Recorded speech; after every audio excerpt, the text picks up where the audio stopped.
Recording. Hello, everybody. Thank you for joining us today for the Lakewood Ranch TEKControl Visitor Management System. We'll specifically be talking about Edgewater, but hopefully this training session with the video that we're recording will be helpful to other residents as well. And we have a good amount of people on the call today. We will be asking our questions. I have everyone muted. And if you have any questions, if you can use your chat function for that. That's usually under the view of the Zoom window. If you scroll over it or on your phone or tablet, you touch on it.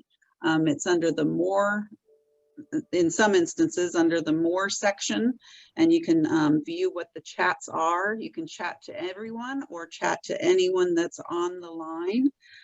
Also, that's how we'll request that you ask any questions, and we'll keep everybody muted so we get through everything we need to today, and hopefully by the end of this session you'll be able to utilize your software with the visitor management systems. And Mr. Sean Jolly with TEKWave, that's the manufacturer of TEKControl Visitor Management System, and he's going to be running the training this afternoon. He is showing his screen right now. You should be looking at the Lakewood Ranch homepage of our website at www.lakewoodranchgov.org. So that's Lakewood Ranch, all one word, gov.org. And with that, Mr. Jolly, would you like to take over? Sure. Thank you, Annie. As Annie was saying, right now, I guess everybody sees the Lakewood Ranch website here. And to introduce myself, guys, I am Sean Jolly with TEKWave Solutions. I'm the sales director for the Southeast. So today, what I want to focus on is show everybody how to use the software. I'm going to go through the pre-registration process and show you guys how to get around the software and what some of the features mean and can do for you. Please keep in mind today's keep your questions around the software versus around certain things Lakewood Ranch may do. Every site does something different, but today's questions and answers are more about the software versus, a particular gate. So please keep your questions kind of related around the software if you have any questions on how to use the software. I started here with the website. I wanted to show you guys, we actually have a manual, which we've given to Annie, and a lot of people just need the manual, and Annie has put it on your website. So if you guys go to Lakewood Ranch and go to find your service, there's actually a section here that says Gatehouse Visitor Management System. So if you'll click on that, and I'm running a little slow here, but it kind of runs through some of the things you can do, and it's kind of a duplicate of what I'm going to go through today. But I want everybody to know if you have any issues, you need to go back. There is resources on your website to kind of help you get through and get signed up on the software. So I'm just going to take Sean, if I can just step in on that step number 5, if you go down just a little bit. That's where the detailed instructions on the web portal and the app. So those are your program guides that you provided to us. It's a link to those. Okay. So there you can actually download them here. And I'm not going to do that right now, but the main thing I wanted to let everybody know is the information is on your website if you need to go back to it in the future. Thank you. All right. So before I go in, I'm going to kind of talk a little bit about your setup there at Lakewood Ranch, just so you guys kind of have an idea of what parameters you're playing in. We have, I think it's 3 gates, maybe more. I'm sorry, I don't have the number, but what we're going to have there, the idea is going to be for someone who lives in Lakewood Ranch, if you wanted to invite somebody over, how they could get to the gate and get in if there's a guard there or if there's not a guard, which you guys have probably seen the kiosks that are sitting at your gates. They look a little like this. Can you guys see this? Mm-hmm. Yes. Okay. That's what we call the all box, but yours is a little more customized. Out of the box, we have 6 buttons. I won't go all into that because you're not utilizing all of them. We have the ability to take some off and put some on. I think you guys, and I am going to zoom in right here. I'll zoom out, but just so you guys can get a little better idea of some of the features. And I've actually have this software that I'll run as well today. But what you'll have at these kiosks is a directory code, and I'll run through all of these. You're not doing member access, right, Ann? Right. That you guys will have 4 of these. It will be the directory code, visitor access, and remote assistance. You won't have these 2 buttons that was chosen not to do it at this particular site. And I'll run through what all of these features do here shortly. This here is where you can read a QR code, which I'll show you everybody how to issue a QR code. Could even read a pass if you had a pass from your car that may be printed out to you. So this is meant so that if a visitor comes and there's no guard there, they could actually process themselves through here via this kiosk. I'll show all of that later. Now, I do encourage, as I may do this demo today, if you have someone there maybe to be your, I'll just say guinea pig, with a smartphone, so maybe they could be your visitor. I don't want everybody to go bombard the gates at one time, but it might be a good idea for you to, and maybe use yourself. Use your, one of the examples we're going to use today is using people's cell phone numbers. So keep in mind, you can use yourself right now to test it out. Maybe use your better half, your sibling, or your neighbor, if 2 neighbors are together in doing this. But use somebody so that you not only have the experience of issuing a code, you get the experience of going outside and utilizing it. So that, you know, the better you guys are educated on the system, the better you can help utilize it at the gate. You know, we all have that one family member or that one friend, doesn't matter what you put in front of them, they don't know how to use it. So you can better assist them if you understand how it works at the gate as well. So I encourage everybody to find an example today, whether even if it's yourself. So with that being said, I'm going to now, let me jump, I'm going to go back over here to your website, no real reason, but I'm not going to show this because I'd have to change what screen I'm sharing, but everybody will receive, and have they all received their pre-registration email, Annie? I believe Yes. they have. Edgewater has. The only people that are having trouble are like new homeowners, or if they didn't see the first one, they can go ahead and request one at info@Lakewood Ranch townhall.gov. Okay. .com. Sorry, I'll supply that here in a little bit. I'm going to try to share a different screen. I'm going to give you guys my email. So let's see here. I believe that would be it. Do you guys see my email here? Yes. Okay. I had one sent to me today. What we did was made Sean Jolly a host within Lakewood Ranch. I wanted to actually log into your system for you. So what I'm showing here is this pre-registration email. And did I bring that in front of you guys? Do you guys actually see the email? Yes, we do. Okay. Again, it says TEKControl registration code.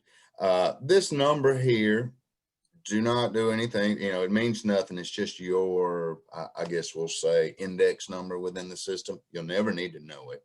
But what you're going to want to do is go in and click this here. Now, what I have to do is I have to unshare because that obviously, oh, you guys may see this. Nope, we see this. We see it. Okay, good deal. All right. So as you guys see, it comes in and asks me, you know, to register. The first thing I have to do is put in a password. Now, I will tell you the password, you have to have one capital letter and at least one number. I think it has to be 8 characters long. So I'm going to put a password in for me.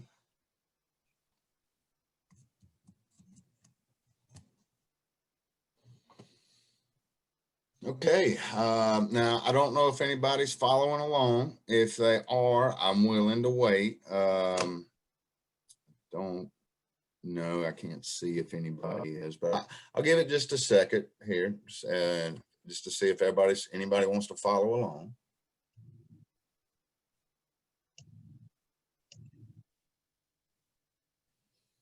Okay. I'm going to go ahead and hit continue. Now what this is going to do now, and I can change all of these features when I get into the software, but it's a good idea. What's my primary number? Your primary number, you need to think about this as if the guard has to call you, what number should they call first? I'm going to put, not gonna lie, I'm going to put a fake number in here. I used to put my number in and then I got a bunch of phone calls, so that wasn't a good idea. But if by default you don't put an order here, you can come back and change it later. And the reason for this, guys, within the software, and I'll show this in a minute, you can get a notification. That could be a text, somebody's at the front gate. It could be an announcement was made. I don't know if you guys will utilize the software that way, but what does it notify you at? That needs to really be a text message, a cell phone. But if you still have a landline, it still may be your primary, so you don't have to check notify with that number. Directory, do I want this number in that all box that I put up front at these gates? Do I want my number, not necessarily my number, but my name? Is this the number when somebody hits my name that it calls? Keep in mind, we can go back and change all of this, and I'm going to go through all of this. Notifications, this is how you can get some notifications. You can get text messages, emails, or you can get both. Again, I am going to go through this a little bit more in depth. So it's not really major that you do anything right here, as you can come in the software and do it later, and it may make a little more sense. So right now, since I'm going to show that today, I'm not going to opt into anything else. I'm just going to put finished.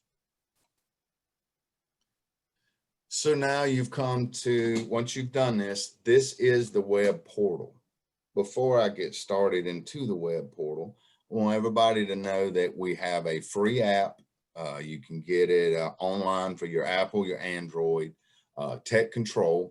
You can download that, put in the same username and password when you open the app, and it will take you to Lakewood Ranch. Most people use the app. You can do the same things within the app as you can the web browser. For demo purposes, I use the web browser. It shows up better for visual purposes here. So now that I've registered, I am now going to log in.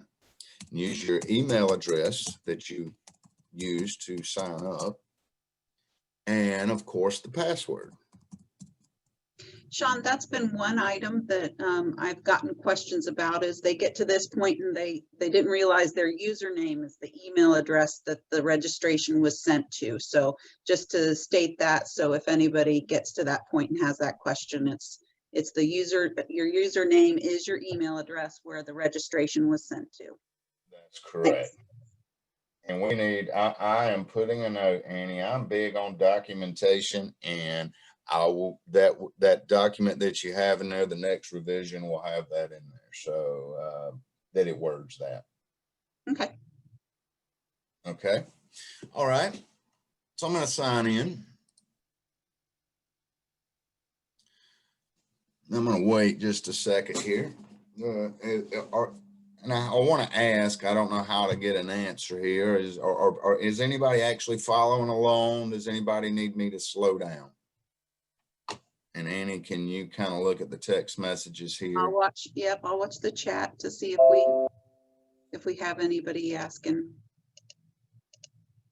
Okay. All right, and I'm going to go ahead, and if anybody has any questions, I will stop and go back. So please keep that in mind. We don't have a very big crowd here today, so as long as everybody stays reasonable, I believe we can answer most questions. But you see here, I'm logged in. I am logged in as Sean. As any of you log in, you should see your name up here. Should see the same logos. Couple of things. The main buttons you see are visitors, add visitor, a party or an event.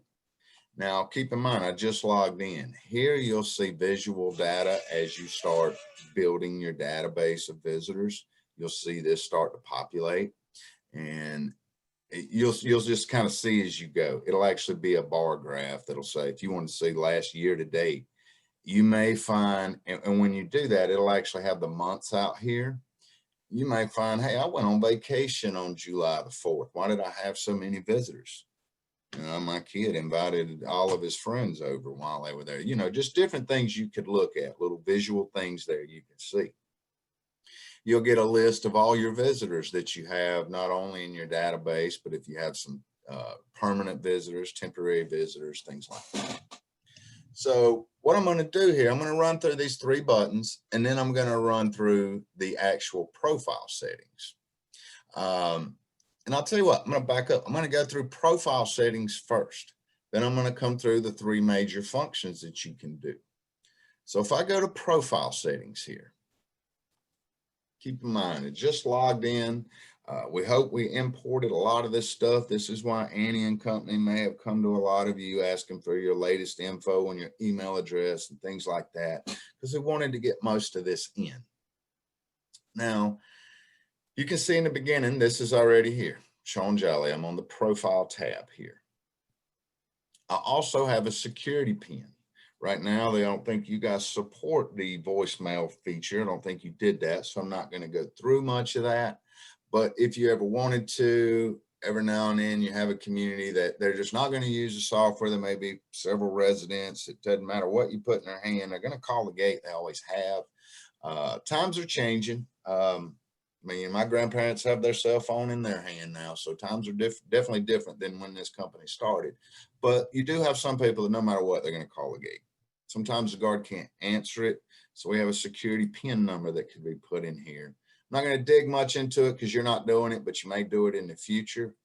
The way that works is if you call, nobody answered, it is what we call our voicemail module, so it'd be a particular number that you would call for a visitor. Your number that you called in would be, let's just say 1, 2, 3, 4, 5, whatever the number may be. But that is my credential. Then I have to have my PIN number because it knows, well, this is Sean Jolly calling because I have that number on file. I'm just going to ask for my PIN number in order for me to get to the visitor voicemail. Isn't used a lot, but it's more for when the guards may not can be there. Miss Williams in the back just calls every time, but she needs her voicemail keypad number in order to open up the voicemail module. Sorry, I stuck on that much, but if you ever get to it, you're going to want to know what it's for. All right, right here's where you can put a note. Great example here. It says, do not call after 10 p.m. Now, these are all examples. You guys probably see this exact same thing. It's not in there. But if you put something here, what happens is if anybody comes up and wants to see you and they don't have, well, I'll show a QR code in a minute. They don't have a pass. Sean Jolly, I'm going to pick somebody out here, Gary Glass. Gary, say, Sean Jolly, you and I are big football fans, and the game's about over. I just pulled up, so I'm stopping by Gary's. And you haven't sent me a code or anything. Now the guard has to call you because he doesn't have a pass. And you guys may turn them away. That may be the politics you guys decide to deal with. But let's say, well, I've got his number. Let me see if Gary's okay with Sean coming in. If it was after 10 p.m., if this was the example that somebody put in there, the guard would know then I'm not allowed to call Gary. He's got a note in here, don't call after 10 p.m. And I know that doesn't stop me from grabbing my own cell phone, calling Gary and saying, hey, man, send me a pass. But that's, you got to think, the guard's got to do what this tells them to do. And this is just the everyday note. I'll get into some other notes like I'm on vacation or the visitor's handicapped or things like that. That's another area. Whatever note you put here is what shows up every time somebody wants to see you. And usually the best example is don't call me after this time. I'm asleep, basically. Or you may put hard, it may be somebody who's very hard of hearing, speak up. You know, whatever note you may want to say. Now I'm going to get down into what everybody loves about the software here. These are opt-in options. It's the same ones on each side. You can get them by email. You can get them by text message.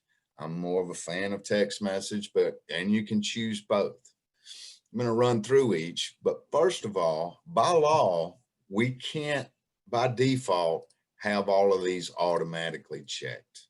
We get asked a lot, hey, can we, because the main one everybody loves is the visitor arrival. And they ask us, hey, can we have that one automatically checked? And the rule is no, you have to opt in to see it. So they come in by default, nothing's checked. You have to go in yourself. I want to know when a visitor arrives at my front gate. And that's what that means. Somebody comes to the front gate. As soon as I scan my pass, if you've invited me, it will tell you Sean Jolly's at whatever gate it is. And, then, if you have a surprise party, everybody hide or whatever it may be, you're just notified that your visitor's at the front gate. I'm going to back up and talk about announcement. Announcement could be used and keep in mind, everybody's got to opt in to receive announcements, but a good one for you guys would be, hey, Legacy Gate is being repaved. Please use Balmoral. And if everybody had that announcement, they would get that text message on their phone. Visitor departure, you guys I don't believe you're doing departure at your site. But if you were, when a visitor left, you'd get a text message when they departed.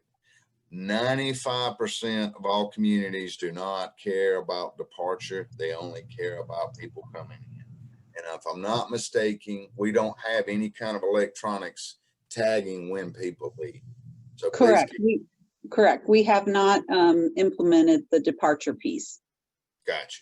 So you can check this if you want, but you'll never receive it. Please keep that in mind because we're not doing the departure. We're only doing the arrival. Visitor denied. Keep in mind, a guard can deny one of your visitors.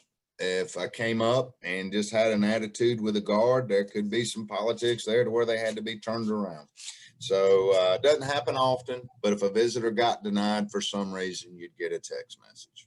Mr. Jolly, in our gates, they are public roads. So although the guard may not notify and deny in that way for the notification, if the resident wants to deny a visitor, maybe their pool guy that used to work with them keeps on wanting to gain access through the guard, the individual still has to be allowed onto the public streets. However, the notification wouldn't have to go through to the resident. Gotcha.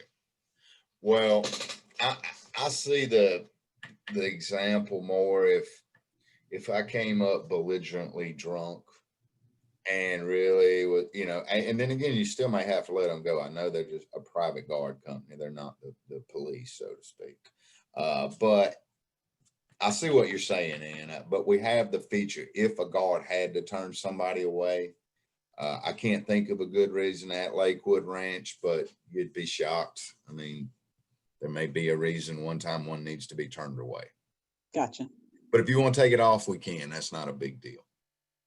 Usually doesn't happen, but if one gets turned away and it's your invited visitor, you can get a text message to let you know. And the last one on here is visitor schedule. This is more, let's just say when I show my demo here shortly, if Gary sent me a QR code to come in, Gary would get if he has this, it's kind of a read receipt, not really a read, but it emailed me. He would get a text message himself, let him know he just scheduled a visitor. This could also come into play when Miss Williams at the back will do nothing but call the front gate and won't use the software and say you did use the voicemail module.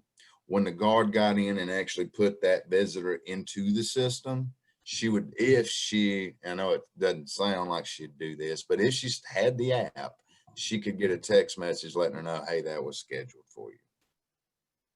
So that is just more of a reply back to let you know it was taken care of. Okay. So before I go to, and what I'm going to do, everybody, I'm going to go across the list here. But before I do, I'm going to open up for questions between each one. So before I go on to address and contact, does anybody have any questions about this page? I'm not seeing any come up on the chat room. All right. Either I'm doing my job or I'm boring. So I hope everybody's catching on here. All right, so I'm going to move. One last thing here. It's self-explanatory, but if you felt the need to change your password, obviously that's there. If you got married and you needed to change your name, you can change that there as well. Once you do it and save it, it takes effect. Address and contact. All right. This is where, again, we hope we imported all of this. This is where we got your email. This is where, you can put that number that I spoke of earlier. This is also where your address information is. If you have an offsite address, maybe somewhere else you live and this is your summer home, if you want them to know where it is, you can put this here. Keep in mind, the guards will have access to this information. This could be good if they find, hey man, somebody graffitied Mr. Glass's house and he's not here. I'm sorry, Gary, I hope that never happens to you, but he's not here. I need to get in touch with him. The guards could have access to where you live. Maybe we also have an emergency contact. You guys will find, and they already know, that when the guards are on site, through time, they become part of your neighborhood. Everybody gets to know everybody. They get to know your faces. So keep in mind, if something happened to you and the guard saw it happen to you, it'd be nice for the guard to know who to call. Obviously, if it was bad, 911, but who else would they need to contact? So, but it's up to you. This is information for not only Annie and the HOA who may already have this information, but it's just something to help protect you. That's the intent. So I'm gonna back up. That box that we have out there, everybody's calling a kiosk. We call it our all box. But I want to show you here, you have directory listing. You have a choice of whether or not you want your name in that directory listing. If you check it, the name will be in it. If you don't check it, it's not in it, at least visually. Now, once that's put in place, I'm going to say now that, yes, I want my name, but let's say I'm a lawyer that, that I don't want my name out there. I want my name out there, but I don't want Sean Jolly because I'm I don't want Tiger Woods. I'll use Tiger Woods. I don't want Tiger Woods out here. So I can come up with an alias if I wanted to. I could be on the directory, but I don't have to have my real name out there. And then if I tell people to come by, they need to know, of course, what my alias is. But, we do run into this. So keep in mind, if you want an alias, put it there. Now I'm going to, and one thing I don't understand right now, Annie, is you're supposed to have a directory code here. And I don't see it, and I will find that out. And I say that I have to explain it to everybody. There will be one more checkbox here. But it's not really a checkbox. It'll be grayed out and it will say directory code. The difference in that is you can have a list of people in alphabetical order by last name. If your last name, if I'm Tiger Woods, and let's say I am going to have my name out there, well, the W is at the bottom of the alphabet. So I got to scroll all the way to the bottom to get to that. However, and I don't know why this isn't on here, it will be, you'll have something here called a directory code. This code is not one that you make up. It's generated from our system. And that'll be a 4 or 5 digit number. I think it's a 5-digit number.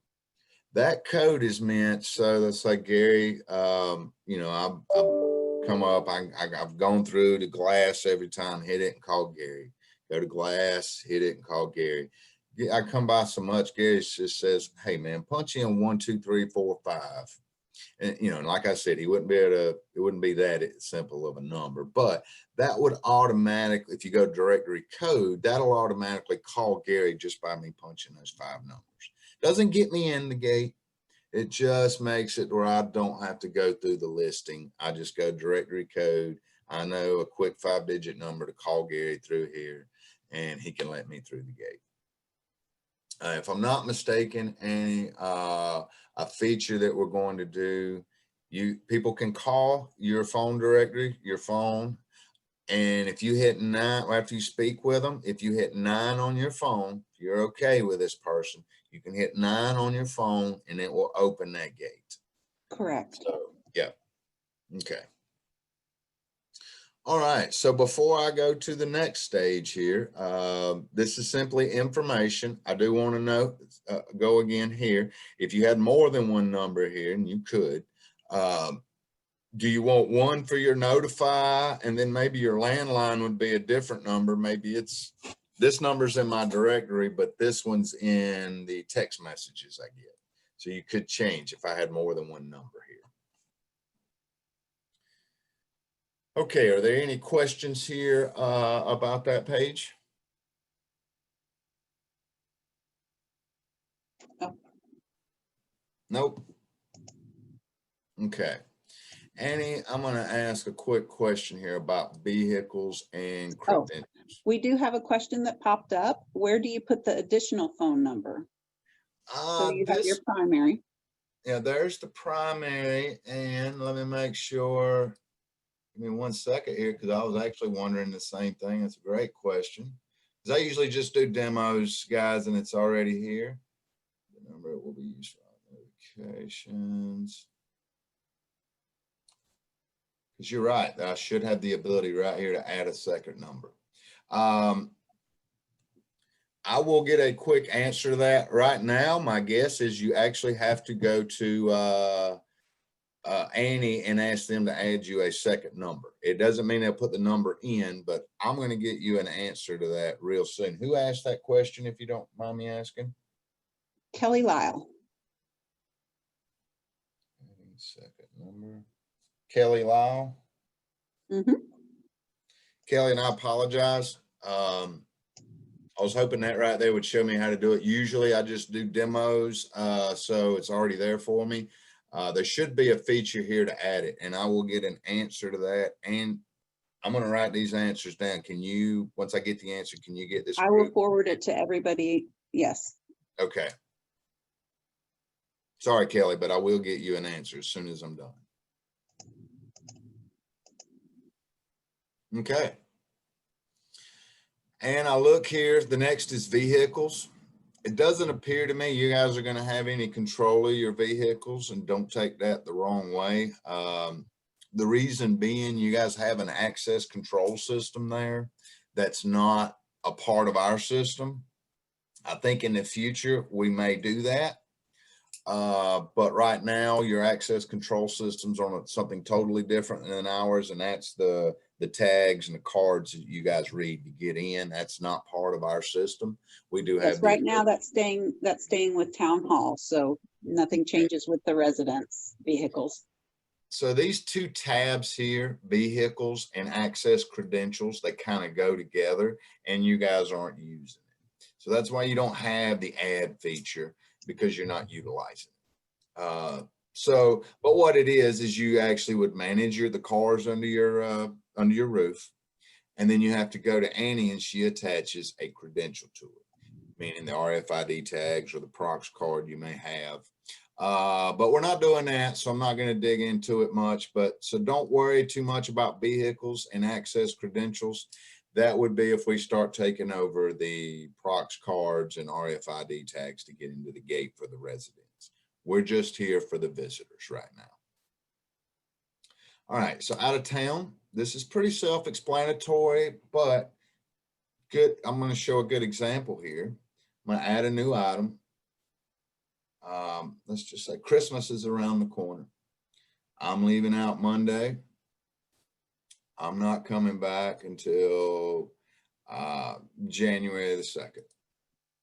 Okay, so I may want to put here, now keep in mind, whatever I put here The guard's gonna see all of these things that you put in these description areas, the guard sees it, or the remote guard even. This is what they see. So I come up and I say, I'm here to see Gary Glass, and Gary's put this in. If I don't have a QR code, Gary hadn't put me down on the list while he's on vacation to come by, then pretty much I would think I'm going to be told, no, you're not coming in. Shouldn't even tell them that the guard shouldn't even say that I'm on vacation. They should say, no, you're not allowed in. But here, whatever I put, I will be out of town. You may want to put something like, my mother-in-law will be by, and I can't be by to feed animals. I might want to send my mother-in-law a QR code as well, which my mother-in-law probably has a permanent visitor pass, so keep that in mind. And I may want to say, landscaper will be by on Thursday, okay, which that would have been Christmas, but anyway. So once I put this in here, this is what the guard's going to see. If I save this vacation, somebody comes up during this time frame, the guard's going to see this.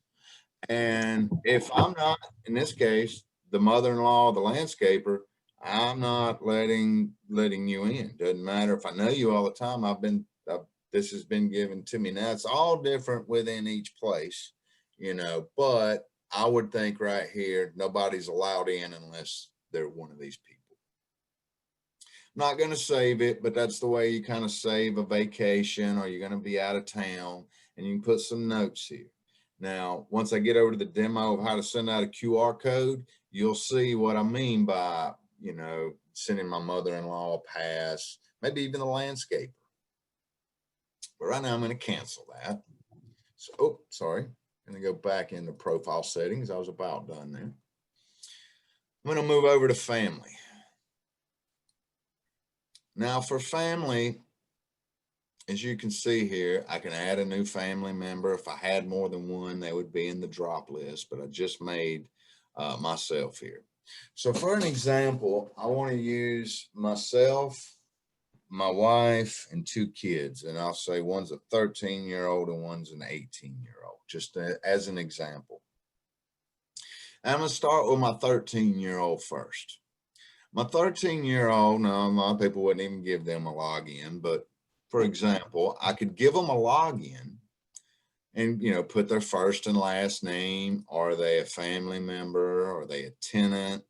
We're talking about doing away with this one, but male, female, email address, what's their email address, date of birth. Now this person has the ability. Do you want them in the directory?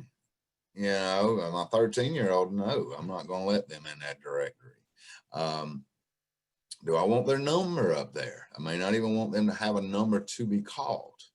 But now I will need a number in there and maybe let them get notified. Otherwise, why have a login?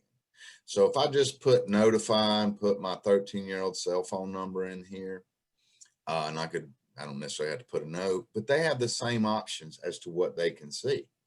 But keep in mind, I only made a user login. They can't edit visitors.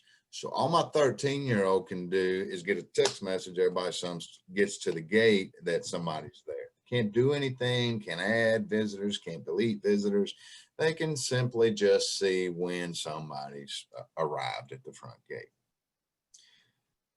Now my 18-year-old, I'm going to semi-trust them, I guess. I gave them a login. I'm also going to allow them to edit their own visitors.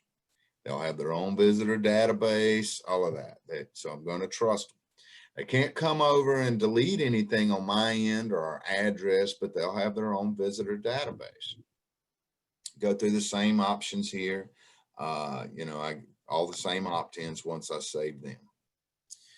Now, my wife, on the other hand, she has to have exactly what I have. I got married a little over a year ago, and I've learned the lesson. She's got the same privileges I have. So therefore, I check that one there, and she can do everything that I can do. with the exception of delete me, because there is in our software one head of household. But she could change our address, he or she could change the address, things like that, just can't delete me from the system. Sean, we have another question in the chat room. It's, what does the order mean by the primary number? The order, when you see other numbers here, which goes back to Kelly's question, but you'll have a primary and a secondary. And what that means, the order is if the guards have to call somebody, the way our software works, they can actually click on the number within the software. They wear a headset, so they call you direct. When they hit your name to call, it goes in the order. The number one, the one you have labeled number one is the first one it will call. If that one doesn't pick up, the guard now has a second number, which I'll get that fixed for a secondary number. You'll have number two. And that just means which one is the primary for the guards to call you if they ever need to. Okay, another question is, if you don't add any extra information under family, does it mean you manage visitors using just the one main account / username? That is correct. 100% correct. Now, if any of you have property management companies, I think everybody there lives there, if I'm not mistaken. But if I don't, and maybe I shouldn't even speak of this, but there are some places we go that the people who live there, they don't really. They hired a property management company to keep it rented for vacation purposes, especially down in Florida. I don't think you guys do that, but if you needed to, if you did, you could get in, and that setup right there, you could give your property management company a login to your site. Now, do you do that, Ann? Are people allowed to rent them out for? You may have cases where a resident would do that. That'd be, that'd be giving them a lot of control on your own account. They'd have their own login and password to that account. But I think a better version is if somebody did have a tenant, so they could add a tenant to their grouping. So the person that's, and ours are typically like for a year or more that the tenant comes. So you'd probably want to give that tenant the option of having their own login and password and being able to add visitors. And keep in mind, every family member that you add, you saw here, I had to put in an email address. They will get their own personal login, so that your 18-year-old's database, they don't see all your friends. Now whoever the primary is, then you get to see everybody's visitors. Meaning if my 18-year-old's inviting visitors, I'll know that. It's not that he'll be totally separate from me and I can't see his or hers. So did that answer the question? I believe it did. Okay. All right. Now I'm going to run into one here that we made. I've told a lot of you guys that we do a lot of customizations. And there was a community that they wanted a pets one. And if anybody's like me, I love my dog too. So this is not my demo versions. I have some pictures of pets. I forgot them on yours. But if you want to add a new pet, you can put the name in, the name of the pet. There is even a section. I don't know why I can't upload the picture here. I'll find that out as well, because on my demo, I can upload a picture. But when we get to it, you'll be able to upload a picture of your pet, the name of the pet. But one thing that this particular module really, we thought it was just a horn and whistle. I'm a big four-legged animal lover. If you put your tag of your animal there, if somebody finds it, they can take it to the guards and they can find out who it belongs to. That'll make somebody's day if they find it. So that became the big piece of it. What I do ask is if you really want to put your pet in here and you really like the idea, if somebody finds it, they can take it to the guards, make sure you put the tag number in. Don't call it buff if it's brown. I mean, because we can only look by what's written in here. So, and I say that, you know, even the breed, you know, somebody may not know what type of breed it is, but just keep that in mind. The tag is the big thing. The color too. If you're, it's black and white, you know, maybe put the more dominant color in there. But because the sole purpose of it is not only to show off your four-legged animal, but if you lose it, you know, hey, we have an opportunity if somebody finds it to get it back to the rightful owner. So it kind of took off. Everybody loved it. We made it free. So get your pets in. So with that being said, before I go through how to give out a QR code, does anybody have any questions on the pet portal?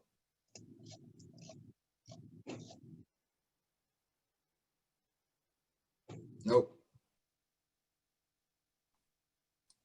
Okay. I'm gonna go now I've gone through, you know, logging into the system, getting yourself set up. Everybody may want to go into the profile settings, make sure everything's set up right. So now I want everybody to keep in mind, I want you to think about somebody you can use here as your example, even if it's yourself, your own cell phone number there, because the intent, if you guys can, walk through this with me.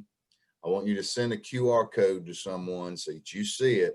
And then once we're done here, at some point over the next day or two, and let's all make our expiration date a little longer, and we'll go through that. Just so that when you get a minute, go out, test it, show it works. So you have both experiences of issuing one and being the person on the other end. This can not only help you help your visitor in the gate, but help the whole community. Miss Jane over here is having trouble. Maybe you can help her out, and it just helps out everybody. So any help will be gratefully appreciated. So with that being said, we have three main buttons here. The one in the center is Add Visitor. That's the one I'm going to use. That's why it's in the center. So everybody now, if you'll pick a visitor, whether it be yourself, it may be Mickey Mouse, it really doesn't matter right now for this, but pick something out and we'll go through the first name here. And I'm going to, hey, I'm a big Buffalo Bills fan and they won last night. So I am going to put Josh Allen's coming to see me. You guys are down there, Florida. I might want to be quiet about the Buffalo Bills though, but I think you guys are Tampa Bay fans. Correct. So I could put Tom Brady up here, but he used to play Buffalo all the time. He can't come to my house. So anyway, so got Josh Allen coming to see me. Have a company. This could be a landscaper, something along those lines, or you don't have to put anything. But just because I'm a happy Buffalo Bills fan today, I'm going to put that there. Now I've got destination. Host address is your address. You are the host. And I'm going to back up one quick second. The software that you guys will be using, we refer to as the host portal, the host software. Residents are hosting visitors. That's how we come up with that. So the host address is your address. We have some other things in here.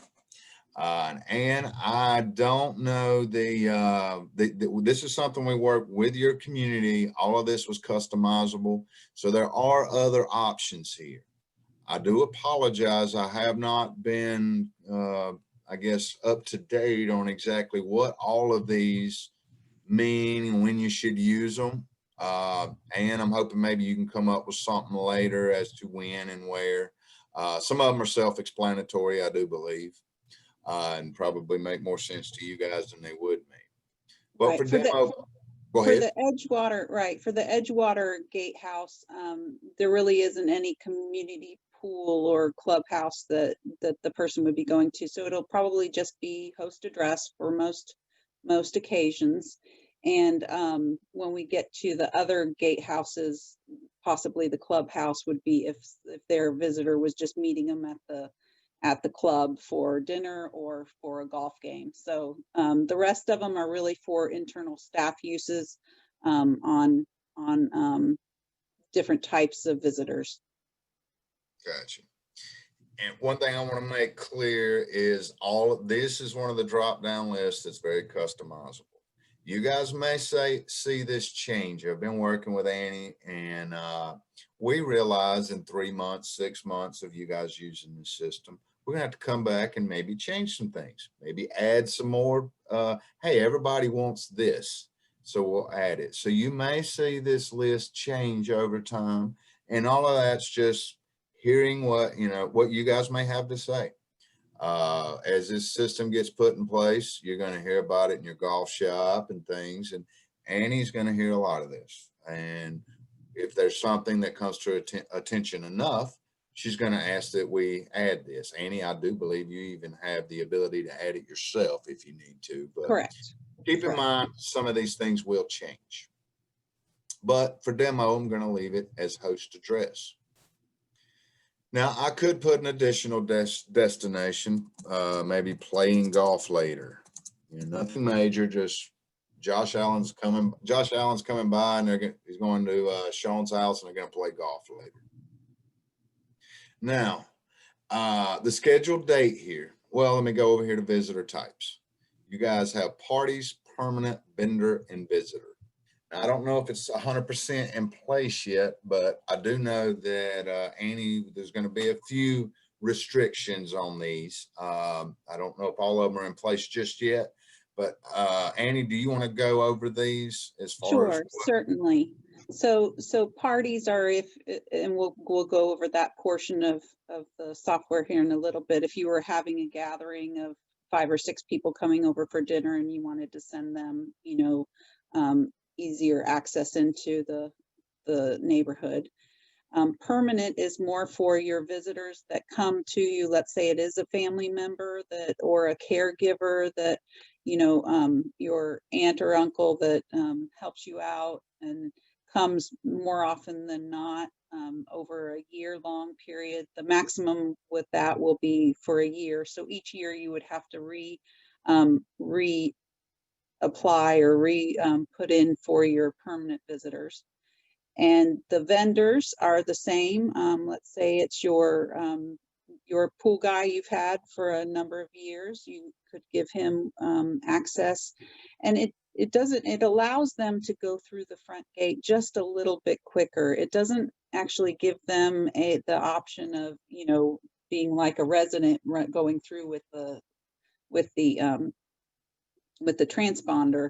They still do stop at the front gate and have to gain access. Their license plate is taken a picture of it and tagged to their visit. However, it doesn't mean that they don't always have to give, my name is, I'm with this pool company, I'm going to see Mrs. Smith. It just makes it a little bit faster for them to get through with all that information you're giving so that they don't have to each and every time. And then the visitor, just plain visitor, is somebody that's maybe a little less, they're just a visitor that's going to be with you for a week. We've placed a maximum on that visitor type as for a month. So those are your non-frequent visitors that are just coming for one visit. Okay. So for the demo, and guys, I want to bring up one thing about permanent. Some people may get upset. Hey, why do I have to renew that every year? And you got to think about the community as a whole versus yourself. And what'll happen, they may find somebody 3 years down the line and they've got 10 permanent guests. And, these people that they're not, he's got his ex-wife as a permanent guest, and she's, so it's a good idea to renew it every year, just so, we don't get a bunch of people who can get in there and maybe shouldn't be. I know you guys got to allow everybody in there, but let's not make it real easy for everybody. So keep that in mind. But for demo, I'm just going to make it a visitor here. All right, the scheduled date right now is today. One thing I want to show everybody, and I can get granular, and I want to show this because if I just leave it at 12/8, you can see that at midnight, all the way to 11:59, Josh Allen here would be able to use his pass to get into Lakewood Ranch. Is that something that I want? I may say, no, I can't let them come in that early. So right here, I could just change it to the 8th. Oh, sorry. Why can I not get in? I'm having an issue. Oh, sorry. It's right here. I did this last time. Come down here. You can actually change it. Maybe I don't want him in there that early. So I could just say, hey, 8 a.m. right there. So 8 a.m. And I don't want them in after, say it's at 6:30, and there's no reason for that QR code to work after, well, let's even say 6 o'clock.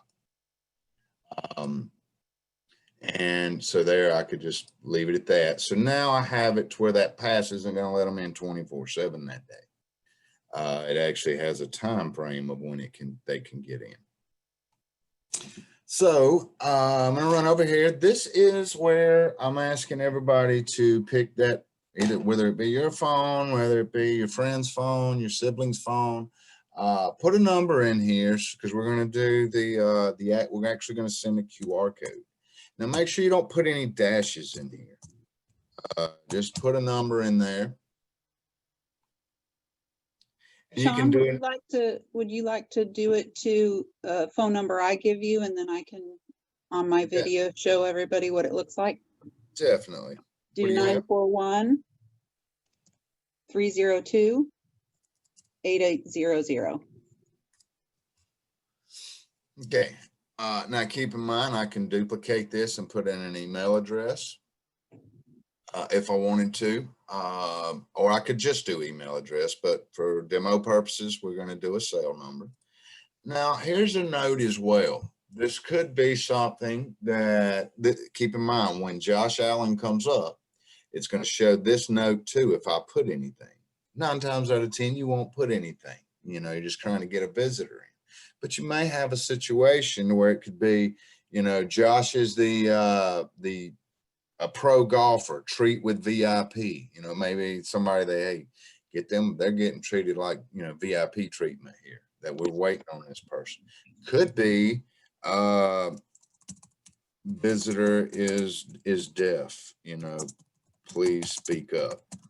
So now that when you get there, the guard knows, oh, this person's deaf.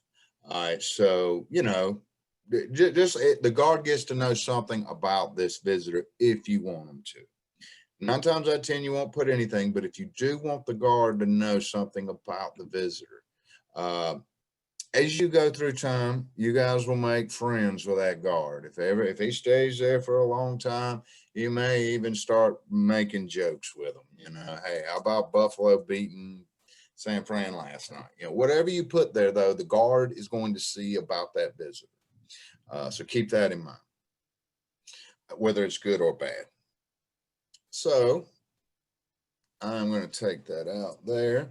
But don't do this. Nobody do this. I don't want you to hit save right now. But I'm going to talk about what would happen if you hit save versus save and send ePass. If you just hit save, right now I haven't sent an ePass. So what's happened, Josh Allen is set to come see Sean back here on the 8th. And when I pull up, I don't have an ePass. I have to, if a guard's there, I could show them my driver's license, and I have to be Josh Allen. You can scan, if everybody looks at the back of your driver's license, there's actually a QR code. If you scan that, I can actually pull your name, address, everything that's on your driver's license out of that QR code. But if I just hit save, I have no pass in hand. All I have is Josh Allen's schedule to come by. They can still process me. They'll still say, yeah, I saw Josh is supposed to come see Sean today. So let me tie that together, open the gate, and have a good day. But to speed things up, remember we have these kiosks out here. To speed things up, you're not going to want everybody coming up hitting remote assistance and calling a guard. Hey, I'm here to see so-and-so. So if I save and send ePass, and that's what I'm going to do. So if everybody who's following along, you have your visitor in, you have that number that you want to do this demo with, please hit save and send ePass now. And then you should get a text message to that phone number here shortly. And I just did. all right. Now, I've got my phone here. I'm trying to show you. yeah, I'm trying to figure out how to show you right quick. I'm going to stop sharing so everybody can see. So it sends me to a text that says Sean Jolly at 7650 Legacy Boulevard has sent you a visitor pass for Lakewood Ranch. Follow the link to get your e-pass. The link is below. When I hit the link, then it sends me to the e-pass QR code, and then it has the PIN code on it. It says visitor name Josh Allen, valid through, gives the dates and the times, host name Sean Jolly, his address, and the pass type. Okay. Thank you, Ann. Uh-huh. All right. I'm going to come back up and share. Okay, so that QR code that you guys may have, and you just saw Annie show, that QR code can be read at our box, that box that I showed you guys earlier, the all box. You guys refer to it as a kiosk. There's a section there. I'll run through that here very shortly. That you can scan the QR code there. It will allow you in. If you go to one of the gates, to one of the guards are standing, they will have a handheld barcode scanner there, just like you see at the grocery store. When you pull up, pull the phone out, they can scan that QR code. It lets you right through. So now there is a PIN code on there. Right now, I don't believe we're going to be using that PIN code. Am I right, Annie? No, we have made that available. That way, if someone doesn't have good cellular access at the guard gate, they could just type in that PIN code. So we will be, so you're just doing away with one button now versus two on the call box, the kiosk. No, the QR code button is where you put the PIN in. The QR code button. Oh yeah, yes, you're correct. It's all in one button. You're correct. I'm sorry, Annie. Yeah, you are correct. Okay. All right. So now, did anybody, before I go to the next feature here, did anybody have any issues with issuing a QR code to either yourself or whoever your example may be?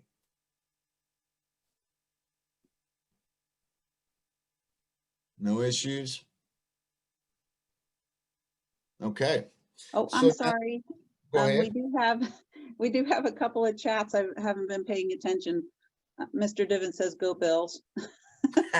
Thank you. And Christopher Marshall has asked, will we need enter services companies such as the lawn care, pool guy, home watcher? So if I could answer that one, Sure. It would help if you do enter those individuals in your lawn care, the pool guy, and your home watcher. You don't have to send them a pass. You can just have them on your list, and that makes it a little faster for the daytime guard. Because they will be on your visitor list, then they can just push that and enter it into the log of who visited you. And you would still could get some notification, but they wouldn't have the e-pass. The other example is giving them a pass so that when they come up, you get notified and they don't have to necessarily spend time talking with the guard. It just makes the transaction a little bit faster for them. Yeah. So hopefully that helps with that question. And then we have one more. How do we change the expiration on the e-pass? Right here, you guys can see my screen here. So as you're giving, sending an e-pass out, you do have an expiration date here. Now that we will have some parameters, meaning you can't just give somebody a month pass. I don't think, Annie, I'm not 100% positive, but we're working on that. So the visitor will be eventually, right now, you might be able to give it longer than that, but eventually the visitor will be set at a maximum of a month, the permanent at a maximum of a year, and the vendor at a maximum of the year. And that's just so you have to renew the passes for the individual or your visitor list, just having them on your list. Yeah.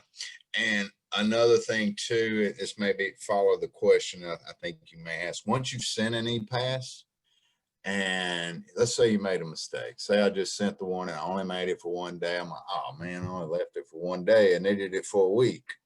Well, you really have to go back in and make another pass for that person, because once you send another pass to that same phone number, the first one goes away. So it's not like I could send an e-pass and then go, oh, let me modify that e-pass. You're going to stay another day. Let me go ahead and modify it. No, you wouldn't do it that way. You would really just send them another e-pass that's within the parameters that you want. I hope that helps answer it. Because what I want to point out though, you can't go into an e-pass that's already been sent and then readjust the time. Once it's sent, that's what that one's good for. If you send another one to that same number, that first one that was sent goes away, and now it's this one. You may want to there fix the expiration if you messed up. Okay, and then we have a clarification request. Will you use the e-pass or the QR code? Will it generate a notification? That's correct. Whenever this goes back to where, keep in mind, I'm Sean. I just sent the guy Josh Allen a visitor pass. When Josh gets there and he scans at that front gate, as long as this goes by, I'm going to go back to profile settings. As long as I have that checked, visitor arrival by SMS, this is under my personal settings, I will get a text message anytime any of my visitors arrive at a gate. And even if they left and then came back, I'd get another text message. So to restate that, as long as in your profile settings, you have given your texting number and you've also opted in for the notifications, or you've given an email and you've opted in for notifications by email, you get those when the visitor comes through the gate. That's correct. Does that answer your question, whoever asked it? I believe that should. Okay. All right, so I've gone through the add visitor, and before I go any further, again, I encourage everybody who followed along with this to keep in mind whatever expiration date you put on it. So if you put it for today and try it tomorrow, it's not going to let you in. But if you did it correctly and play around with it, we don't want to flood the gates right now because we are in the middle of an installation. But I do ask that you just see both sides of it so you can help us get this thing fully functional and being very effective for your community. So now that Sean has added Josh Allen as a visitor, I'm going to move over here to the left. This is just visitors. This is Sean's personal database of visitors. So as I add visitors, they pop up in here. So in the future, when me and Josh Allen become buddies, all I have to do is go here, edit, change the date that he's coming, save and send e-pass. I don't have to go through all of that again and get his number and things like that. All I have to do is go in, edit, change the date for when my new visitor's coming, save and send e-pass. And now he can come see me again. So, Sean, Sean, a question about vendors. Do you need to, when you're entering their information in, do you have to have a first name for them? Let's say it's just a generic pool company. Because you don't always know who it's going to be. You know, if you're calling the plumbing company, you don't know that it's going to be George Smith. You don't have his cell number. You don't have anything like that. You just know you have a contractor scheduled to come. So my thought would be, you know, I would put George's Plumbing, because I don't know who it's going to be. Now I may even put right here, you know, George's Plumbing again. It may say it twice because, again, I don't know who it's going to be. Host address, they're coming there, put the date. If you don't, you don't know whose phone number or email you may use. So this would, in my opinion, when you're having contractors that you don't know who it is, it's just you called and got it scheduled, I would, in that case, probably just save it because you don't have the cell number of the technician that's coming by. You might have an email address, can ask them to print that out. But more than likely, the guards can find out, well, they've got George's Plumbing coming by and they say he's coming today. They can, remember, we have cameras everywhere. So they can see that it says George's Plumbing on the side, and he may announce he's from George's Plumbing. So my thought would be, and you may even put a note here, plumber coming by to fix sink. You know, you don't have to put all, you may not want them to know everything, but plumber coming by, don't know name. And but I hope that answers your question. Just put something in there to help the guard make an educated decision that you're aware that they're coming. You know, because if you don't have them on there, he can't let somebody that just says George's Plumbing. He would have to call you and find out if it's okay. But if you wanted it to happen, that's a good way to do it. Does that help? I think the difference with our community is that if you don't have them saved on your visitor, you won't get the notification necessarily. We'll still let them in because we have to let everybody in.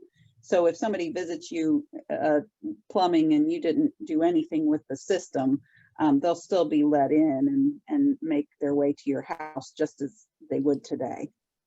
And to answer one more question for you, if George's Plumbing showed up, you forgot to send them a pass, the guard said, hey, let me call, I don't know who asked the question, but Gary, you've been my example. So I call Gary. Gary says, oh yeah, they're coming by.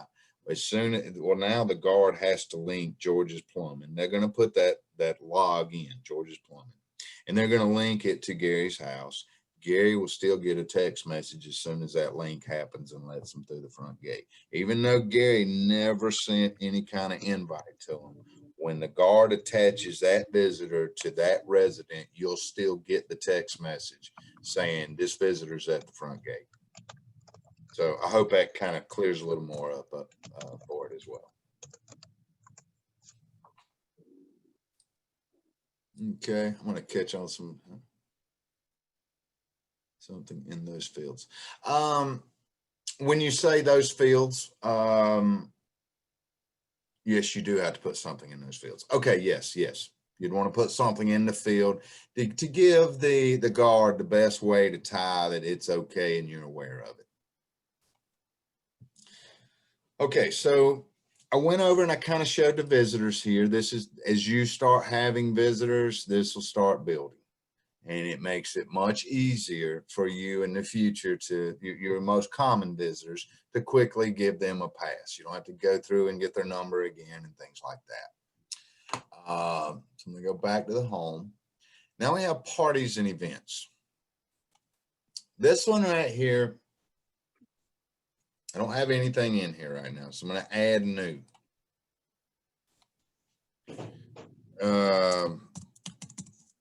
Just because I know I have another Bills fan here, we'll call it the Bills Victory Party. And, you know, it could be a birthday party, whatever it may be, a retirement party, but, and, you know, I'll just put, sorry, I know some people may not like the Bills, but I'm extremely happy about that this morning. So, you know, just imagine it could be a 40-year-old birthday party, whatever it may be. Name your party, give it a description, put the date, whatever date that may be. I think we're only going to allow, once the final tweaks are done, I think we're only going to allow, correct me if I'm wrong, a 24-hour party. You're not going to be able, the end date's never going to be able to be added right. 24 hours. So if that happens, don't be upset. We didn't do it. Annie did it. You can blame it on her. So you may, if you're going to have a party, you know, you might not want your phone texting the entire time every time I got to a gate that day. But I do want to be notified on the first one that's assigned to this party. So I know, uh-oh, they're here. So it's time to start, you know, serving food, whatever you may want to do. Now, if you wanted to not necessarily be notified on the first only, I could say, keep giving me text messages all the way until 20 minutes after, before whatever my start time is. Most people just do that one, but some people want to keep getting the notifies as people keep showing up. If you don't check that and you don't put anything there, it reverts back. Do you want to know that every notification that comes in? Yes. Then you're going to get a text message from everybody from this party as they get to the front gate. First thing I want to show you as you're adding people to your party, and the whole idea of this is to send one mass e-pass out. It's not the same e-pass to everybody, but it allows me to put everybody in one group and send them all their own individual e-pass, but instead of doing them one by one and sending them. The top list here, as you build your visitor database, you'll see here, I only have Josh Allen as a friend. I could add him as coming to the party. But as if I had a bigger database, you could see there's more of these I could start adding each week. Each time you pick one, add them. If they're not on here, I could add, somebody else. Gary, I'll add you here. But obviously I want to get the numbers right. These are for people who aren't in my database, whatever number that may be, I could add that visitor. As I go through, I could keep doing this. But the idea is once you've built your visitor database and you go do one of these, hopefully most of these people are in there. Now outside, and I've talked, this is probably more for Ann and the, more the HOA side. But let's just say some outside group wants to do a wedding at Lakewood Ranch. Just because y'all have a beautiful setting there to do weddings. And it's not any of your residents that are doing the wedding. I'm not hosting the wedding. There some family rented the golf course out here. We do have an Excel sheet, Annie. If you ever had some one of those situations, we could give to you, give it to whoever's planning the wedding, tell them to fill this out, and we could send a big mass QR codes out. Just one import of the Excel sheet. Nobody here probably cares about that, but Annie, just so you know. Good to know. Okay, so the idea would be to fill this up. I don't have a full database, save and send e-pass. Everybody that's in the list would then get a QR code that's valid for the days that I put up here. Not going to do anything, not going to save this. I'm actually going to delete all this because I'm actually on your database. But everybody kind of gets the idea there. You could send a mass party out. So Sean, just to note though, in that party, you had two people and you had their cell phone, so they would get the QR code. But if you had a third person and they actually don't, correct, you don't have an email or a phone number for them, they wouldn't get the e-pass. However, the guard would see them on the list and be able to just push that they're there. Correct. That's correct. So it still helps if it's during the day and the guard's on site, then it still helps them, as well as at night when the remote guard, because the remote guard would see that as well. That's correct. And what Ann's talking about, if I put somebody in here, Cole Beasley, but I don't have his phone number or email, he's invited. Only Josh here, because we have a way to get him the e-pass. But if I hit save and send e-pass, now Cole Beasley, he won't get it.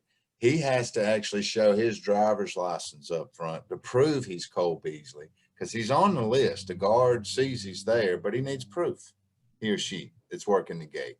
They need proof that is them. So that's why it's important to get an email address or a phone number for each one to speed the process up. The idea here is not to hold that gate up.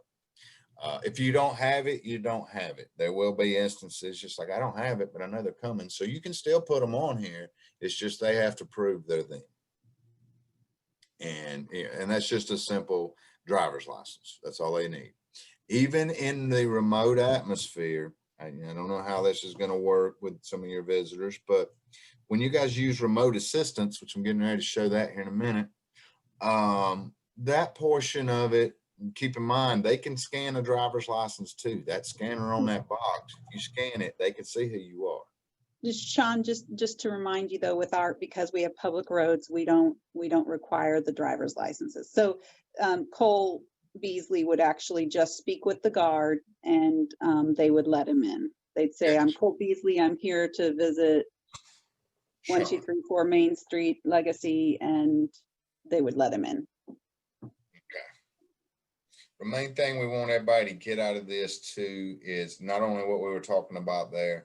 The main feature of this is to find out everybody's coming to the party that you're aware of, and save and send e-pass. That way they can get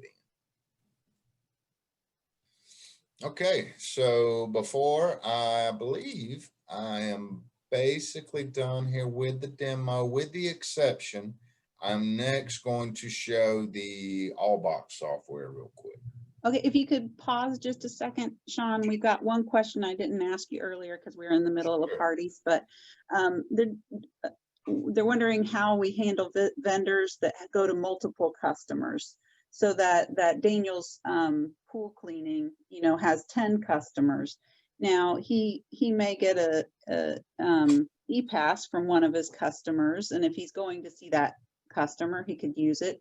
However, if he comes each week and he's got multiple customers he comes to, that's where the destination, and we have those kind of generic ones, those generic, go up, right there. We have, pool services. So that's the guard, the on-site guard or the remote guard. When they talk with the pool service guy, he could just say, I'm pool services, I'm here to see 10 of my customers. And so then they'll push that and then do it, let them through. Those are the difficult ones, not necessarily difficult, but there are some people, some of the contractors that, yes, they wound up getting one pass and kind of taking care of everybody. There's really no way around it,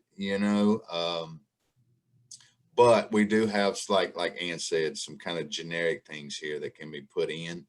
For the pool guy, really all he needs is just one of the codes. Whatever code that may be, could get him in for the day. We'll have to deal with those on a one-by-one basis, but the pool individual, they may want, the QR code might be from the very first person they always go to see. And so if that person wants to be notified that they're coming, they can. The person 6th or 7th on the list, the pool person will just have to call them and let them know they're coming over if they're already in. Yeah, and where you may run into other things, hey, Sean here may just had a bad incident with that pool guy. And a lot of people think you can come in here and say, deny that guy, don't want him in anymore. Well, that's fine for me, but Gary over here may love that pool guy and he's still going to let him come in. So it's not really going to work. He's still going to get in the gate, just not see your side. So keep that in mind with your any contractor, others in your community may use it. So to say, and you guys are in a unique situation where you can't deny anybody anyway, but you could say deny, they can't come to my house. Right. If you did deny here, they can't say they're coming to your house. They can't use your code that you gave them. They have to find somebody else's. So. Right. And in that case, if you wanted to, you would just actually erase their visitor on your list and that's correct. Delete their QR code. There is a question about the QR codes, the e-passes. Once your visitor has one on their cell phone, they simply just put it up to the kiosk, and that's true. So you can do that. So if they drive up, even if the guard's there, the guard has a handheld scanner, or on the kiosk at the very base, there's a scanner that's always on. It's kind of like the scanners at Publix where you're doing your own self-serve. So you just show the QR code in front of that scanner and it opens the gate. And again, that is tied to that person. And so we have record that they visited. You can be notified of it if you have those preferences. And Sean, can you explain the QR code? So first they get a text and then they go to the link. Now that code is good for, let's say, the month long they're going to visit you, or the vendor can use it over and over again for that year. They should probably screenshot it, shouldn't they? Or is it open? Is that link still good for that entire year. That link will be good for the entire year. I do know what you're saying. I have to constantly go back and find that. If it's, I would suggest if it's a permanent, say it's a long one, they may even want to print it out. That may be when, instead of text message, you may want to use email. And that way I can just print it out and have it on my dash, Also, you guys are printing passes while guards are there. So if the vendors come in with a guard, they can actually get a printed pass to put on their dashboard. That printed pass could be used here as well. Well, we have the printers. We haven't decided the conditions of if we'll utilize them or not. Gotcha. Okay. I won't get into that, but that you have that option. Okay. Well, I was going to get into the actual kiosk software. Do you feel we're in a good position to do that, Annie? Sure. Yes. We don't have any other questions. Okay. Give me 1 second. My biggest issue here is going to be to share the screen. So let me make sure. I'm going to stop the share. It may take me a second to get this up, so everybody bear with me here. Wait a minute. It's working better than I thought.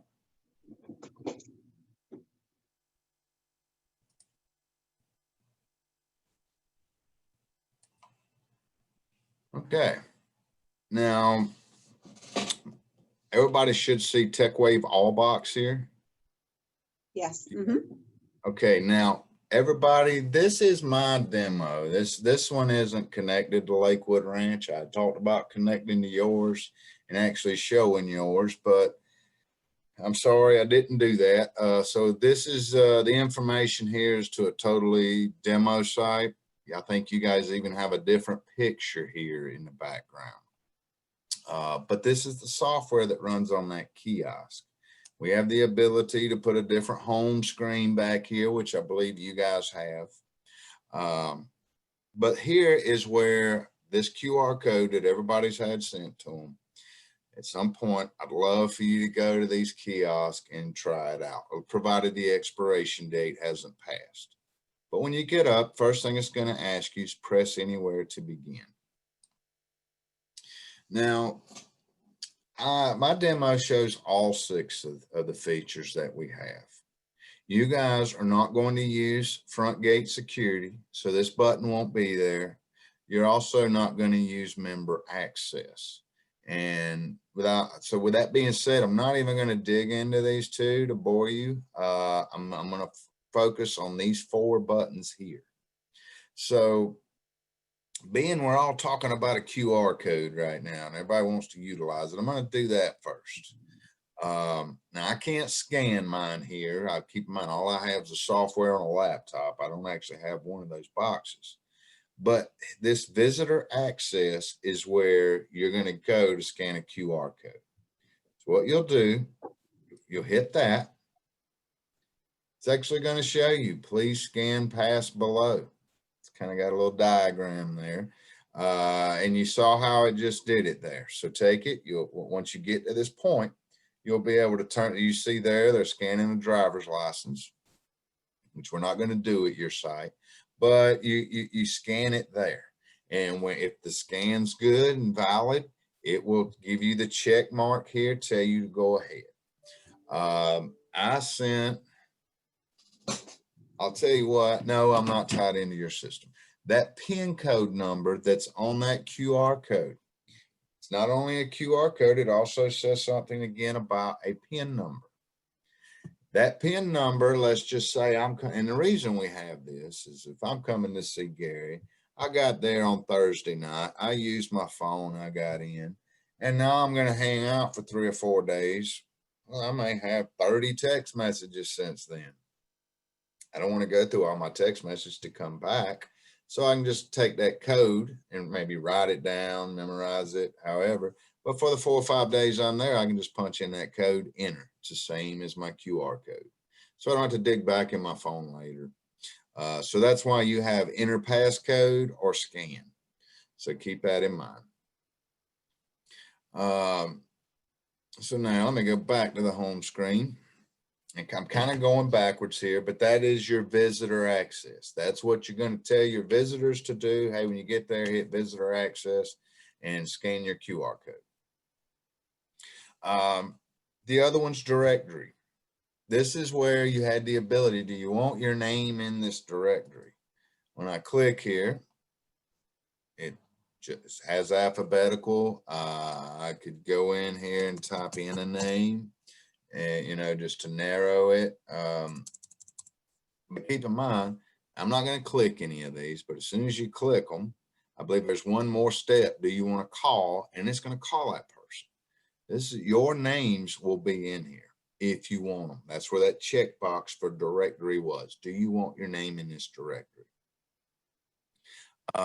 Now, if you wanted an alias, obviously it would be, and if I wanted Steve Smith instead of Sean Jolly, then I've got to, you'd have to look up Smith, obviously.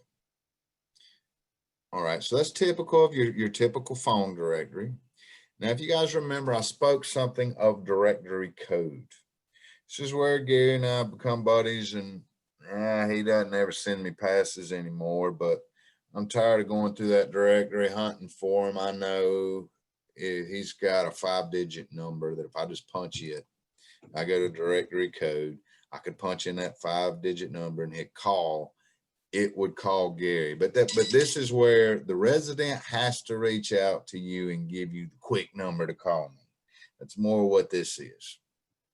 Versus, and you got to think about it. If you had 3,000 people in a directory, you know, granted, we have the ability to type the last name and narrow it down, but, you know, if you put in Smith, I could only imagine how many Smiths would be there. No offense to any Smiths if they're here. But if you do see where it could speed up the process for a common visitor. Now, on those two options, the directory and the directory code, if you opt in for them, when the individual either picks your name, selects your name, or on that puts in the code and hits call, that calls your primary number that you have your preference set to. And That's then correct. if you want to, you actually speak with the individual over the kiosk. So they're sitting at the gate, you're speaking to them over your phone. And if you hit 9, dial 9 on your phone, that's basically buzzing them in, or the gate arm will open for them. So we've done this. I've had Paul out there and I've given him access by him typing in a directory code for me. It calls my cell phone and then I give him access. So that's just kind of some flexibility for the resident. That's correct. Thank you, Annie.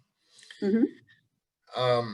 So now the only one left here is remote assistance. I'm not going to click this one because this box does have a live line in, and I don't really want to do that right now. But this is for when somebody comes up, there's no guards, they don't know what to do, they don't have a pass, so they would hit remote assistance. I think we've relabeled it, if I'm not mistaken, to maybe say help.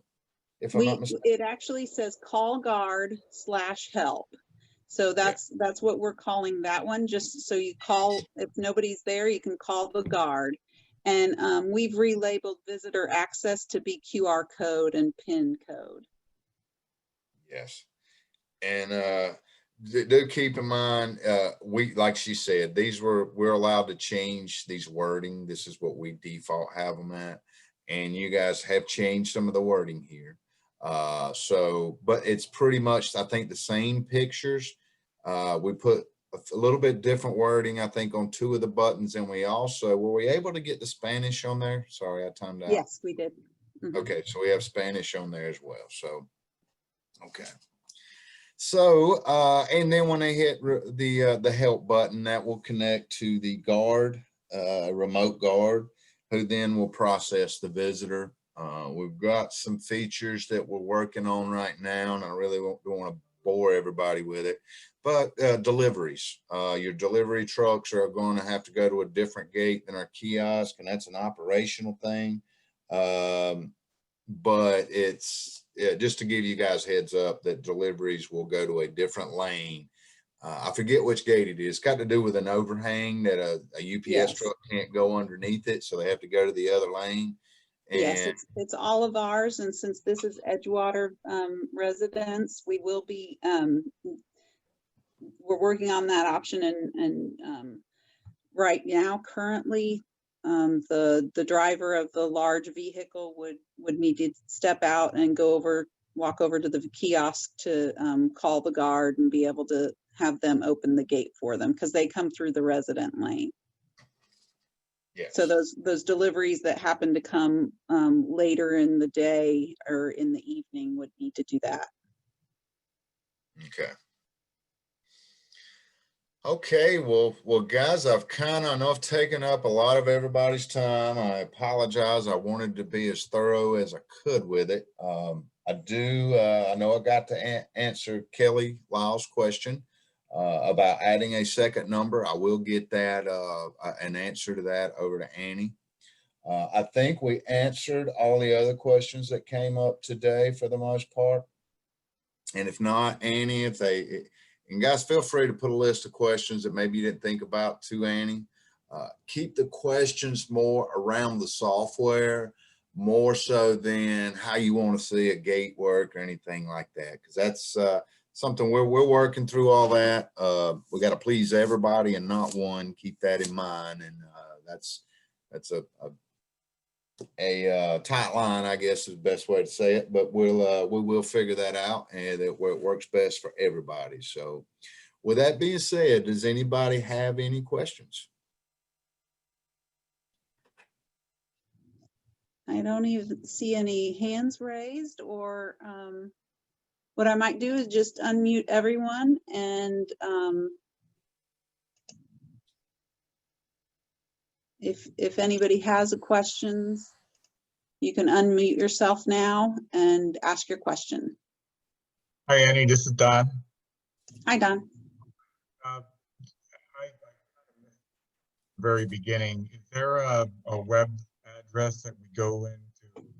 Yes, yes, thank you for asking. Two very important things. Actually, let me, if you'll just give me a moment, what I'll do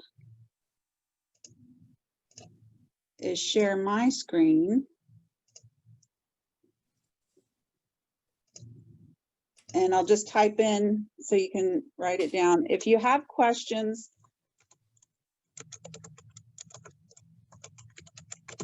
do info@lwrtownhall.com. And if you want to go to our website, it's www.lakewoodranch.gov.org. Let me increase so you can see this.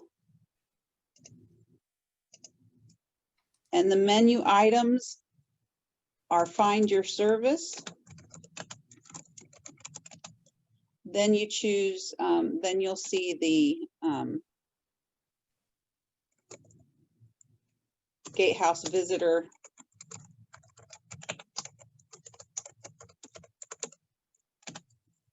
Management System. And that's where you'll find those. Sorry, I went to caps. I didn't mean to. And I can actually, I'll follow up with an email to everyone that's joined our meeting today. And if not, then you can give an email to info@lwrtownhall.com on anything related to the Gatehouse Management System. Okay. And then we have information and the manuals and everything on the visitor management system. We've also been making links on the emails that we've been sending out to the Edgewater folks and eventually to the country club folks. We'll be putting links always in those emails to get you to that part of our website. Okay, so this is live now, right? So this is live now. We're recording it, and so we'll go ahead and make a link of the recording for other people to be able to listen and watch. Okay, so So we can work with this gatehouse system starting now. Yes, we do currently at Edgewater have the guard, on-site guard is manning the post and helping people through to utilize this. So we're kind of doing a transition where you're using the remote guard, but the guard is standing there helping you through the process. Okay. And it looks like Mr. Jolly has sent the website for the login as well. Yeah. That particular link, if you click there, it'll take you to the host web portal. And from there, put in your email addresses, your username, and then your password. And if you have any trouble with we sent the registration emails out to the primary email address we have on record here at Town Hall. And so if you have any trouble with, you can't find the registration email, anything like that, then send a quick email to the info and let us know what your issue you're having. So there's two ways to get into this. You either go in through the Lakewood Ranch gov.org, or you use the one that Sean just. The one Sean is exactly how you get into the system. Our website, we just have instructions and the guidance manuals and that information. Okay, could you put on your list right there on the screen, the website that Sean just put in? Yes, let me. And I would advise everybody, I mean, we all do this, but once you get in there, put your login and password, obviously bookmark the page, you know, just for future use. That's what I do, bookmark it and go from there. I'll put a bookmark on our website as well. Good idea. To take you to it. But yes, you'll want to bookmark it so that you can always find it. And keep in mind, the app works great too. So I don't know if you were there in the beginning, but everything that I showed today, you can do inside the app as well. And the app's free. So feel free to look up TEKControl, TEKControl for an app on your phone.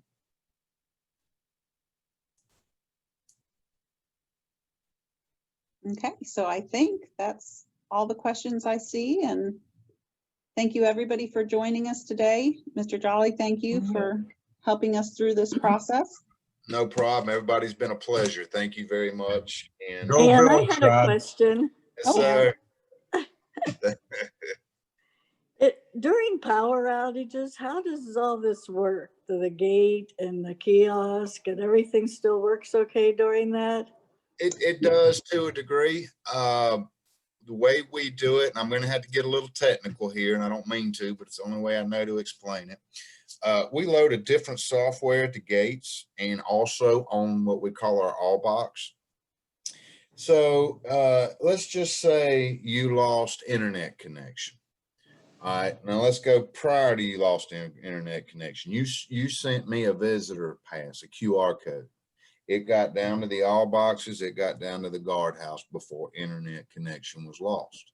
So therefore, when I come up, I'm already in the system. However, if the internet went out and while the internet was out, you sent me a pass to come in, it may get to me because you have internet on your phone and I have it on mine. But if the front gates and things don't have it, they won't have that information that you just sent out because it can't get to the box to let it know I was there or you're expecting me. So in that case, when I pull up, the guard, you know, the way the software works and the all box works, you just have to process me as the visitor that came up without a pass. But however, when the internet all came together, all that data that happened while the internet was out would sync up. So it's not like I would have come by to see you and there's no record of it. There would. Okay. It just Thank take you. a little, no problem. And just to add to that, if the power actually just went out at the gatehouse, similar to today, we've always had this installed. the gates fail open. So they'll open and they'll stay open as long as the power's out. Oh, okay. I didn't know that's- that either. Thank you. That's a little bit different, the power outage versus if the internet just goes down at the gatehouse. So there's Okay. a couple of layers in there. Thank you, Ian. Mm-hmm. Okay. Well, everybody, again, I really appreciate your time and patience. The more you guys use this, the better obviously the software will work. So if everybody works together, it should work very good for you guys. All right. Thank you, everybody, for joining us today. Thank you. Have a good day. Thanks.